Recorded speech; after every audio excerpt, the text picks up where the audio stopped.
Indian ஸ்டேட்டோட GDP மட்டும் GDP of entire பாகிஸ்தானையே சர்பாஸ் பண்ணி வளர்ந்திருக்கு. எஸ், ஜிஎஸ்டிபி இல்லனா gross state domestic product of Tamil Nadu USD 400 billion மார்க்க கிராஸ் பண்ண போகுது. ஜிடிபி ஆஃப் பாகிஸ்தான் வெறும் USD 329 பில்லியன் தான். ஜிடிபி மட்டும் இல்ல, இன்னொரு விஷயம் சொல்ல போறேன், பயங்கர ஷாக்கிங்கா இருக்க போகுது. பாகிஸ்தான் எப்படி IMF கிட்ட USD 1 பில்லியன் லோன் வேணும்னு கேட்டாங்களோ, அதே சமயத்துல தமிழ்நாடோட எக்ஸ்போர்ட் 30.5 பில்லியன் USD இருந்திருக்கு. எப்படி ஒரு ஸ்டேட் ஒரு என்டையர் கண்ட்ரியை டிஃபீட் பண்ண முடியுது?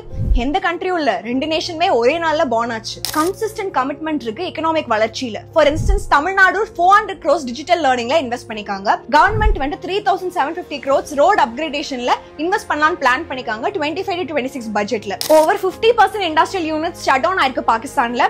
தமிழ்நாடுல 16% இந்தியாவுடைய டோட்டல் இண்டஸ்ட்ரியல் யூனிட்ஸ் இருக்கு. 39,000 யூனிட்ஸ் இருக்கு. ப்ராமினன்ட் பிராண்ட் ஆன ஃபாக்ஸ்கான் எல்லாம் நம்மளதான் வந்து சூஸ் பண்ணிருக்காங்க மேனுஃபேக்சரிங் பண்றதுக்கு. தமிழ்நாடு மட்டுமே ஒரு ஸ்டேட் கிடையாது பாகிஸ்தானோட எக்கனாமியை பீட் பண்றதுக்கு. வேற எந்த ஸ்டேட் பாகிஸ்தானோட எக்கனாமியை பீட் பண்ணிருக்கோ அதை நீங்க கமெண்ட் செக்ஷன்ல சொல்லிருங்க.